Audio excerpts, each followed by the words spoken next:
My name is Jane Goodall. My age is 80. My job is giving people hope. If I'm allowed to change a few things, if I just have this magic power, I would like to, without causing any pain or suffering, reduce the number of people on the planet, because there's too many of us. It's a planet of finite resources, and we're using them up. But what I really, really, really would love to change is the unsustainable lifestyle of everybody else. We're just greedy. Yes, though this is not our focus on this video, I believe you heard that. World Economic Forum agenda contributor and United Nations messenger of peace, Jane Goodall, would love nothing more than to reduce the number of people on the planet. That is extremely concerning. Sometimes, looking at this video, I was frightened.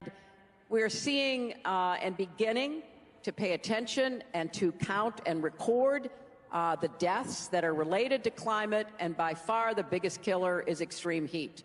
I mean, even in Europe last summer, which has the ability to count and figure out what happened, they recorded 61,000 deaths because of the heat in Europe. We don't have that kind of number yet from Africa, Asia, Latin America, but we know and estimate that we probably could measure about 500,000 deaths. And the majority of those are women and girls, and particularly pregnant women. If you can get this kind of messages from people like this, then you should clearly know the agenda. Yesterday, I put out a video about Liz Cheney. According to what Trump recently released, I don't know if you have seen this, Donald Trump racked at Liz Cheney over book claims. Liz Cheney had an interview on CBS. She said a lot, and Trump debunked that immediately. Darkest terms, we will be voting on whether to preserve our republic in the next election.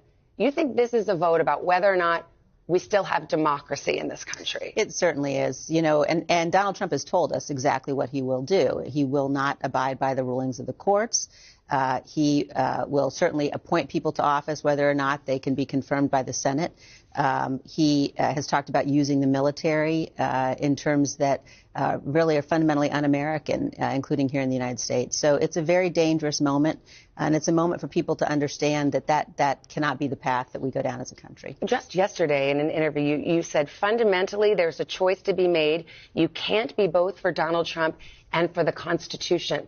You have to choose. Yeah. A vote for Donald Trump is unconstitutional, anti-American. Well, he won't support and uphold the Constitution. We've already seen what happened. He is the only president in American history who attempted to overturn an election, who attempted to seize power, to stay in power after he had lost.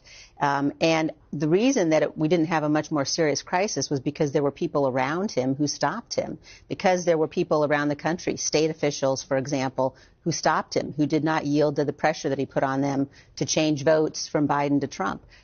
We won't have that safeguard again. And he's so dangerous. If you have a president who is unwilling to abide by the rulings of the courts, who's unwilling to uphold the Constitution, then there are no guardrails who can stop him. You've said we're sort of sleepwalking into dictatorship in the United States. Dictatorship. Is that what we would have if we reelect Donald Trump?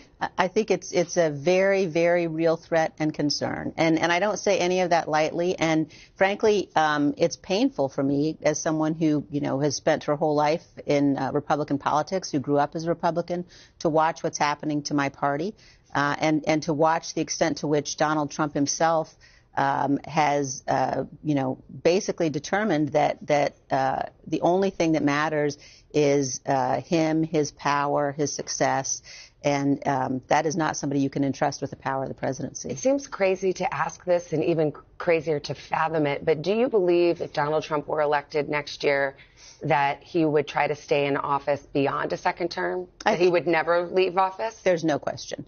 You think he No would try question. to stay in power forever? Absolutely. I mean, he's already done it once. And in fact, if you look at what he did in the run-up to January 6th in terms of his pressure.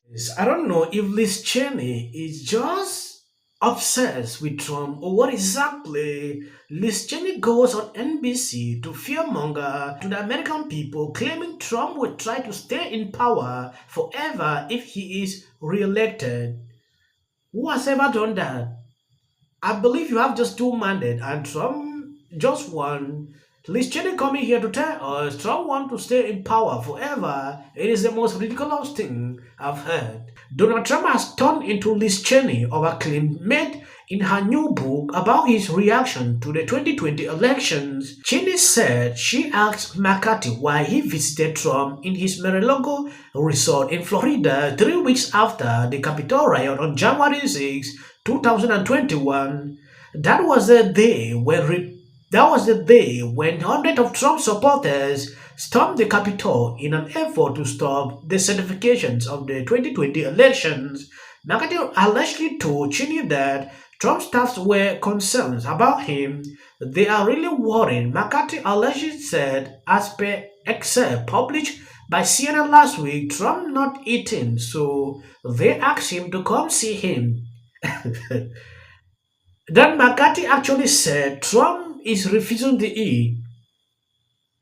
This is what Trump sent out on Truth Social. Crazy Liz Cheney, who suffered from Trump derangement syndrome at a level rarely seen before, write in her boring new book that Kevin McCarthy said he came to Mar-a-Lago after the rigged election because the former president was depressed and not eating. That statement is not true. I was not depressed. I was angry, and I was not eating. It was that I was eating too much, but that is not why Kevin McCarthy was there. He was at Mar-a-Lago to get my support and to bring the Republican Party together. Only good intention, Trump added.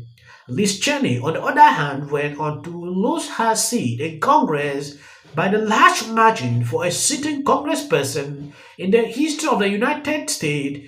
She then worked with others on the January 6 committee to delete and destroy the evidence and findings of the committee. Cheney was one of the two Republicans in the House in the January 6 Select Committee and was among those who voted to impeach Trump after the Capitol attacks. This triggered a backlash by her party and she lost her seat a year later. In a previous statement via email, Liz Cheney is a loser who is now lying in order to sell a book that either belongs in the discount bin in the fiction sections of the bookstore or should be repurposed as toilet paper. These are nothing more than completely fabricated story because President Trump is a clear frontrunner to be the Republican nominee and the strongest candidate to beat crook Biden. Liz clearly suffers from Trump derangement syndrome and need to address the underlying issues in her own personal life. That is very good. That is exactly what I said on this video. She should be able to focus on her life than continuing to go after Trump. I'm tired of even looking at her. Most of the insane videos she's putting out here. And I've said this many times before, we do not politicize the Department of Justice. That is something